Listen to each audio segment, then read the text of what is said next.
All right, if you need a handout, we'll be doing Psalm 58. And if you need one, just raise your hand or just come up here and get it. And there's our announcements. We already went through that. There's no Sunday evening service on the 7th of April or the 5th of May. And then, like I said already, this coming Sunday, there's a bunch of us all gone, so Floyd will be taking care of the 24th Sunday morning, and there'll be no Sunday evening service this coming Sunday. All right? And then there's April and May celebrations. We'll take care of that. Now, Psalm 58. Psalm 58 is what we're looking at tonight. And it's David writes to the chief musician, this is something you can't destroy. Don't get rid of this. Make sure you tell it. Make sure it stays put. Don't lose this one. Okay? And he writes it down, inscribes it as a poem. All right? So, David sets forth the mindset of humanity. How does man think? How do humans think about stuff? That's the first thing he's going to look at. And he says this rhetorical question. He says, okay, let's be honest here. Does man really seek after what's right? Is that what we're really going for? And a lot of times, will you tell the truth, the whole truth, nothing but the truth? Does our legal system really care about the truth or what's legal? Well, more legal than truth. They want the truth as long as it's the legal truth. And a lot of times they'll talk about something, but if it disagrees with what their position is, it doesn't matter how correct it is, they'll disregard it. So David asked this question basically, rhetorically. He says, come on, let's be honest. Are you really looking for what's true or not? In verse 1 he says this, do you indeed speak righteousness, O congregation, group of people, folks out there, are you really speaking what's right? Do you judge uprightly, ye sons of men? Does mankind really seek what is upright and honest? Do you appoint the order of your words to have moral and legal justice? And then it's interesting, he says, congregate. Now, when we think of the congregation, we have congregational singing, but the word in Hebrew, congregation, means the silent ones. They're the huddled masses yearning to be free kind of a thing. The commoner. Do you folks out there that you don't really have a say in what's going on, are you seeking for justice? But ye sons of men is talking about the upper group. Are you really pronouncing sentence or vindication to punish something? Are you doing it with evenness, with equity, with a sense of rectitude and propriety? Are you really doing it properly? Is that what you're really seeking for? I mentioned just a second ago. In our country, I think it's the best country to live in that you can pick. I'm glad I'm here. I've been elsewhere. This is a great place to be compared to the rest of them. However, we are more interested in what's legal than what's true, than what's correct.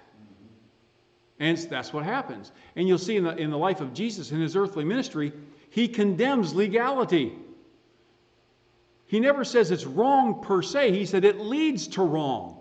You get so wrapped up in your legalism, you forget what's really important. Okay? So legality is good if it doesn't become the goal. Okay? Because when it becomes the goal, then you cross all your T's and you dot all your I's, and you don't care if it really matters, as long as you didn't break the law. Then he goes in, and we'll see a comparison here in Psalm 14 and in Romans 3. David in Psalm 14:1 says, the fool has said in his heart, there is no God. Now look, the fool is singular. Then he goes, they are corrupt. So he's talking about the fool singularly says there is no God, but there's a group of people that does this, and they are collectively corrupt. They have done abominable works. There's none that doeth right. There's none that doeth good. There's none. So when a person denies the point of inference that God interjects into any situation, the minute, the second, the instant, the moment that you are in a situation and you do not consider what does God have to say about this, you're a fool. And you will be thinking in a corrupt way. The best the human mind can come up with, the best the human mind can think about, imagine, or proclaim outside of a godly input is corrupt. It's going to be false. Just an inference, just for the sake of comparison. Throughout history, especially more modern history, whenever you find a government that is socialistic or communistic, they tend to really be not real nice places to be. And overall, socialistic and communistic countries tend to push toward and eventually become atheistic countries. They're trying to find utopia through man's power. I'm not saying that they're wrong because of that solely, and therefore the democratic business world of laissez-faire and all that and free market is the right way. I'm not comparing them as being right, wrong, morally. Either one of them can be good, but the problem is in the capitalistic countries, what do? We tend to look at, well, we were religious, but we worship money. And that ends up being wrong. Okay, so you can't take either one of them to the extreme where you eliminate God out of it. Okay? The fool hath said in his heart, I can make life count without factoring God into the equation. You're a fool. You're corrupt. Romans chapter 3, verse 12 says, everyone, they are all gone out of the way. They are all together become unprofitable. There's none that doeth good. No, not one. No, nobody, outside of God's input, nobody's ever going to do right. So David asks in the first verse there of Psalm 58, come on, congregation, come on, you leaders of the people, are you really seeking what's right, or are you just looking for something where you can say you didn't break the law? Ergo, we go back to the 10 Commandments, as we say, the law of the Old Testament, which was 613 laws, not 10. And what did God say that was? It was good. It was righteous. It came from me, but it was your schoolmaster to show you needed my grace because your law can't do it. So keeping the rules is good, but when keeping the rules is your goal and there's nothing else, what do you end up being? Godless in your thinking. I'm keeping the rules. Look what I'm doing. And then we will always write an exemption to something so we don't have to. I didn't really break the rule because I fall under category B. Can't do that. So Jesus said in his earthly ministry, you have heard it said, but I'm telling you. And you've heard it said, but I'm telling you. So the Apostle Paul comes back from Sinai after a one-on-one session with God teaching him, and he says, hey, listen, folks, let's go back to the Old Testament. Let me show you how this applies. Look at what the Old Testament says. This is what it is. Okay? You read the Pauline epistles, and all he does is quote Old Testament all the time. And shows us how it should be applied spiritually, not carnally. All right. Then he goes on this. Wickedness is in the heart. Okay, one verse I don't have in here, but I'll paraquote to you. Where do the wars and the strifes and the commotions, where do they all come from? Don't they come from the heart of man? Yeah. Okay. Bible tells, I believe that's in James. I can't remember it because I didn't look it up. But let's see what it says here. Verse 2 of Psalm 58. Yea, in heart ye work wickedness. Ye weigh the violence of your hands in the earth. In your heart, you're measuring your wickedness, and it comes out in your violence on what you're doing on earth. In the center of your being, you practice systematically, habitually, evil and unjustness and perverseness. The heart is desperately wicked. We'll see that here in Jeremiah. The heart is deceitful above all things and desperately wicked. Who can know it? Proverbs 12:15. The way of a fool is right in his own eyes.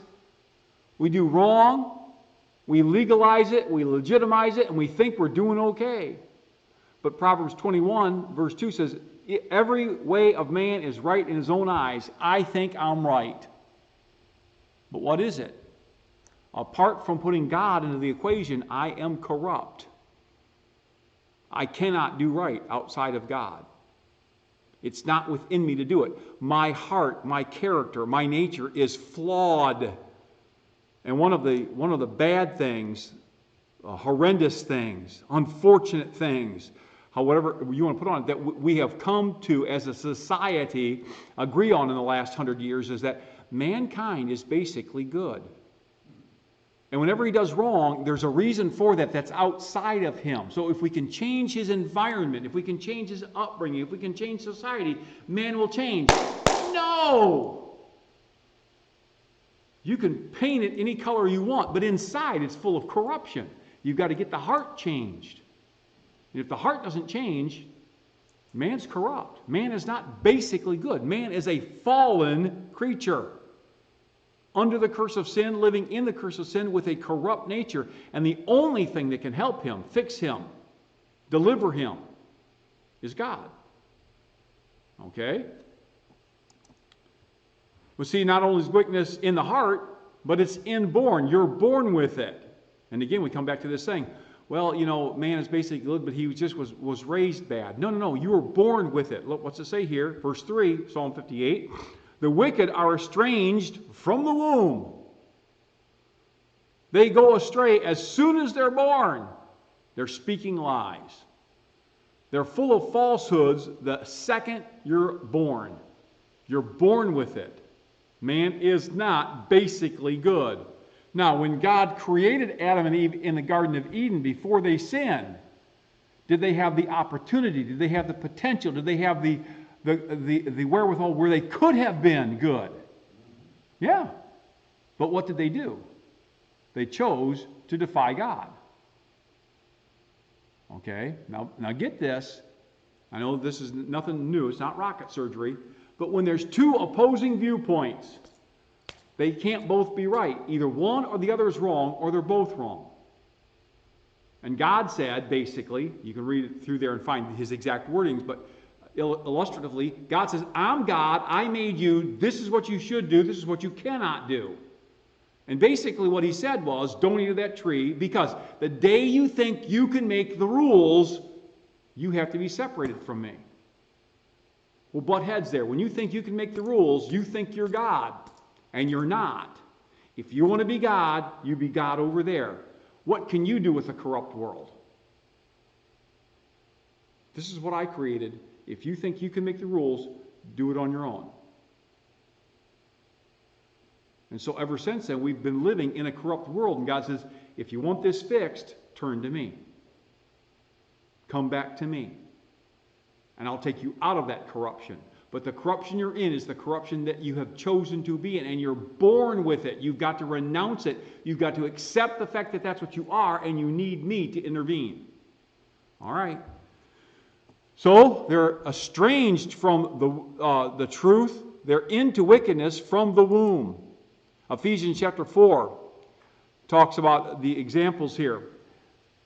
And the Bible often compares the Jew and the Gentile as an idiom type of a use. The Jew, the person who's following God, not all Jews did, but he's using them as an idiom. As compared to the Gentile, a person who doesn't. Although there were Jews that did wrong and there were Gentiles who sought God, he's using them collectively as an idiom. He says the Gentiles, they walk in the vanity of their mind. Their understanding is darkness. They're alienated from life of God. Their blindness is in their heart. Their past feeling. They're lascivious. All of their works, everything they do is unclean and greedy. So what should you do? Put off the old man. Get rid of it. Be rewarded in the spirit of your mind. Put on the new man. There's a way to get out of this. Get rid of the old way and put on the new way. Okay? So we see that same thing. You're born with it. It's there. You can get it taken care of. But you have to be reborn. Okay? And there again, we get into the whole theological discussion of what salvation is and what the new birth is. Okay? The new birth is not getting religious or going to church. You're born again. You're a new creature. We won't go into that right now. Next thing, under this, the gray, you see in the gray, we're in a subpoint. It compares us with serpents. Their poison is the poison of a serpent. Like the deaf adder that stoppeth his ears. And you'll see some definitions there. And it's really interesting because it talks about they're not deaf. Now, Floyd's a hearing aid guy. And some of you wear hearing aids. And Floyd's given me some because I can't hear half the time. And sometimes I can, but I act like I don't. But this is not the saying. This is the person who plugs their ears. They stop their hearing. It's not that they couldn't. They just won't listen. Okay? The poison, the anger, the rage is in the serpent, the hisser. And that's an interesting thing. I won't go into it, but I'll give you a little bit of it. When the Bible talks about the serpent in the Garden of Eden, it's not talking about a snake per se. It's talking about the one who hisses or whispers a spell, the conjurer. And because it's the same word that is often used in Hebrew to describe a snake, because a snake hisses, we think of the serpent.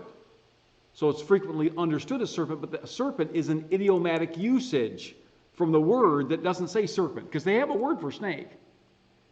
When it says the hissing thing, the one that conjures. And what did the devil do with Eve? He came up and he conjured with her. He tried to talk her into something else. He cast a spell, as it were. Okay? He didn't put her in a magic spell that she had no defense against, but just think of it in that type of way. Okay? And the one who stops, he closes, he draws the shutters. The one that stops with his ears, the sun's going to shine. The only reason it's not shining in your house is because you shut the curtain. You stopped it from coming in, okay? So he compares it with the serpents in that sense. They will not hearken to the voice of the charmers, charming never so wisely. Now that's a kind of an interesting statement in English, but it says these serpents, they are hearing the charmers, the snake charmer, and they will not listen.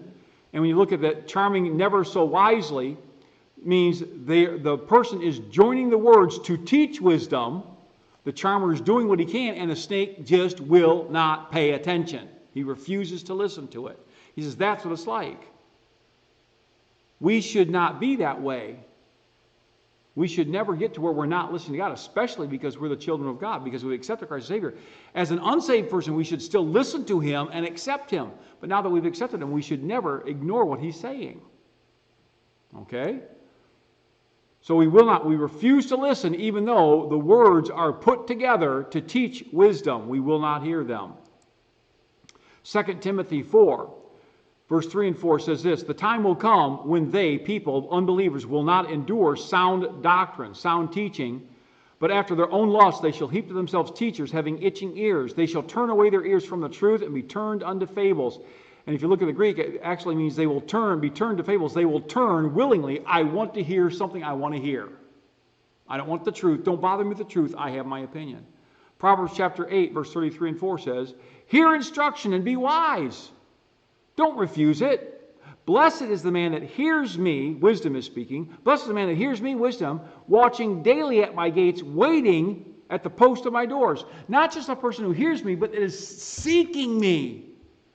Wisdom says, I get up every morning and stretch my arms, and I have my cup of coffee, and I walk out the door, and there they are, waiting to hear what I have to say. That's the person who's blessed. Not the person who just every now and then stumbles across it because he hears it said. No, they're seeking it. Okay? Next thing, he compares us to lions. They break their teeth. And he says to God, break their teeth, O God. Break their teeth while they're still in their mouth. Punch them in the mouth, as it were. Break out the great teeth of the young lions. Now, teeth and great teeth have specific meanings. It's the front teeth and the back teeth. Of the young lions, the ones that are covered with the mane, as walls covered, to protect the city. And when you hear it, we even use idioms like that today. They shake their mane, that kind of a thing. Those who are full of life and young and vibrant, just knock their teeth out. Okay? Job chapter 4, verse 10 and 11. The roaring of the lion and the voice of the fierce lion, the teeth of the young lions are broken. The old lion perisheth for lack of prey, and the stout lion's whelps are scattered abroad. Now we see in Job, can God, as in the idiomatic comparison, can God break the teeth of the enemy of the lion? Because Job was speaking of the enemy, not lions themselves. And David says, do that. Do it like you did for Job. Stop them. Okay? Now, David then, in my next point, not a sub-point, it's in blue, you see. David asked idiomatically for the judgment to come on the wicked. David says, God judge them, and let me tell you idiomatically how it ought to be. Now, does God always judge the way you and I think it ought to be done? No. But David's going to say idiomatically, God, take care of it this way. How you do it's your business. But the end result will be like this. Let's see what it says. Disperse them as water in a storm. Okay, when you look up at the sky and you see a bunch of clouds, what are clouds made of? Mostly water. There's dust and stuff up there, but they're basically water. And they get dark and they get heavy and the rain starts to fall. And even if you stick a cup or a bucket or a barrel out there and you catch some water, most of the water in the storm just goes away, and then it runs off and it's gone. David says, let that be their effect. Big thundering storm, but nothing left when it's done. Okay? Let them melt away as the waters which run continually. When he bendeth his bow to shoot his arrows, let them be as cut in pieces. Now, I thought this was interesting, because he's talking about the waters, and he says, let it be like when you bend your bow. Okay? Why would he put rainwater and bending a bow in the same comparison? That's interesting, okay? First, we already talked about the rain comes down in torrents, and then it's continually running away. You can't really get it all. Then he uses another idiom, the bending of a bow. Now, I know Floyd has done this. Bob, you may have. I don't know if you ladies have. But when you bend a bow to put the string in it, when you're going to string your bow. I remember doing this when I learned how to do a bow. And there's several different ways to do it, but I got a picture of one of them. And it says, and it's when he bendeth, and you look up the Hebrew word, and the Hebrew word actually means to tread on or step inside of. So when he bends his bow, really means when he steps inside of it. That's how you string a bow. You take your foot, and you put the bottom of the bow on your, for me, it's the right foot, and you step inside with your left foot, and you bend the bow over your thigh and hook the string on it. Then you step out of it. Because if you try to, how do you bend it and hook it at the same time? You got to. So he says, let them be, let the enemies, let the unbelievers, let these foul people be like somebody. You bend, and you put your string on it, and you're in control. Now scatter them like the water, but God, you're in control of this. You do it how you do it. So you notice David's asking for judgment, but he's saying, God, you're the one who's going to do it. You do it how you have it controlled. So I got a little picture for you to bend the bow. That's what the Hebrew word actually means. Okay? Subpoint, let them be as helpless as a snail in the sunlight or a terminal premature birth. Look what he says here in verse 8. Let those who defy God be as a snail which melteth. Anybody here ever have snails you want to get rid of? They go away when the sun comes, or what else works really good? Salt. Throw some salt on them. They go away real fast. I've been told that you can put a piece of copper wire down it and their slime causes an electric charge, but David didn't talk about that one. He says, let them melt. When the sun comes out, they melt away. Let every one of them pass away like they melt in the heat. Like an untimely birth of a woman that they cannot see the sun. Let them be like the untimely, the premature terminal birth that takes the life of the mother and the child. A sad thing, but look how David uses it as an idiom. Let them not even come to birth. He says, let it happen quickly before the plant matures. As quick as a tornado, he'll put here in verse 9. Let them be as pots before the pots can be feeling the thorns. You plant a rose, you plant a seed. Now most of us, we go to the nursery and buy a rose bush, but they actually grow from seeds. It says before the rose bush can even form the thorns on the rose, kill it before that even happens. Don't even let it start. Before the buds actually appear, before anything of the plant has matured, cut them off quickly. Take them out, as it says here, as a whirlwind, both the living and in his wrath. Take them out like a whirlwind. And we have here in America, frequently we see on the news about tornadoes and stuff. And then it comes and whoosh, bang, boom, it's gone. It's fast and horrible. So take them out now. But then, who's he said is in control? He says, God, whether it's like a thorn bush or a premature birth or a snail, or that's up to God. But take them out. In each one of these illustrations that David uses, what's the end result? They're gone. God, take them out. You choose the way. Let me give you some ideas, but you choose the way. David then foretells the outcome of those that serve God. On the other hand, David says, there are people who serve you. Let's see what that happens. The righteous shall rejoice when he sees the vengeance. He shall wash his feet in the blood of the wicked. The righteous will be victorious. The lawful, the godly will brighten up and be gleeful and merry when they see God take care of it. Now look at me. Is it possible that you're in a spiritual a spiritual melee, and you really want to be delivered, rescued from that, and God says, yeah, that's going to happen, but you got to go through it a while. Noah was on the ship a year and 10 days. When do you think he wanted it to stop? As opposed to Pharaoh, who said, you mean you can get rid of these? Give me till tomorrow. I'll go say the word, Moses said. I'll go tell God to stop. He says, okay, do that tomorrow. One more day with the frogs. Shows you the inference of how wicked the human heart is. One more day with the frogs. That'll be great. But the righteous need to sit back and wait for God's timing. Stand still, Israel, and see the salvation of the Lord. He will take care of it. Now, look at me. When the Hebrews were out at the Red Sea, what did they want? They wanted to get away from the Egyptians. What did God say? Stand still. You'll get across, but I got to do something first. He puts the cloud between them and the Egyptians. He lets them go through. Now, you're on the other side of the Red Sea? Yeah, stand still and turn around and look. Watch. The Egyptian army tries it and gets just decimated. The Egyptian army's gone. How often do we say, well, I want this right now? God says, there's more to it than what you want. I will deliver you, but I've got to punish them too. I've got to take care of every aspect of this. Okay? Verse 11, he says, let them be, they will be joyful when they see the vengeance taken care of. So that a man shall say, verily, there is a reward for the righteous. Verily, he is a God that judges in the earth. The righteous will rejoice, and they will know, they will understand. They will say, those who serve God get taken care of. There's a reward for them. Now, ladies and gentlemen, listen to me.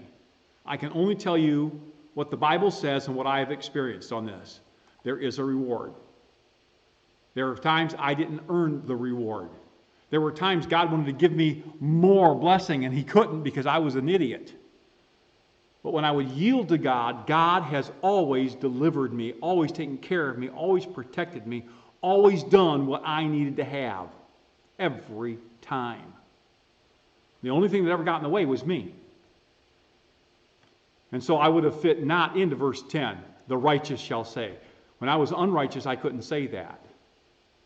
But when you get your heart right with God, you have an eyeball meeting with God, and you surrender to God, you'll see that He is going to take care of you. And there is a reward. Verily, there is a reward when I do right. Okay? As God says in Isaiah, He says, come, let us reason. Hey, come on, let's talk about this. There is a reward. Look what it says here in 2 Peter chapter 2, verse 9 and 10. The Lord knows how to deliver the godly out of temptation and to reserve the just unto the day of judgment to be punished. But chiefly them that walk after the flesh in the lust of uncleanness and despise governments, presumptuous they are, self-willed. They are not afraid to speak evil of dignitaries. But those people are judged. But what about the people who aren't that way? The Lord knows how. A godly person, God can deliver them. God knows how to do that. So how come, now think of this, how come there's such a great description of the ungodly? Because those of us who want to think that we're godly sometimes think we're godly even though we got some of this other stuff in our lives. God says there's godly, pure. It can't have any of this stuff. And oftentimes we like to say, well, I'm not that bad, but you're not pure. I'm not really bad, but you're not godly. How much sinner does a sinner got to sin to be a sinner? How much rebellion has to be in your heart for you to be a rebel? Well, I haven't really burnt down the science building yet, but you got a can of gas and matches in your closet. You're thinking about it all the time. As Jesus said in His earthly ministry, you have heard it said, thou shalt not commit adultery. But I'm telling you, if you're thinking about it and desiring it in your heart, you're guilty of it. You heard it said, thou shalt not murder. But if you hate your brother without cause, and the word hate, you have to understand, the correct translation is, I wish he was in hell. I wish he was dead and judged of God to go to. That's your attitude about your brother? You're guilty of murder. You have written them off. You've written off the person that I sent my son to die for. Think about that the next time you get angry at somebody. You're angry at a person that God sent his son to die for. Because you're guilty of murder. If you think that. Okay? So, God knows how to deliver the righteous.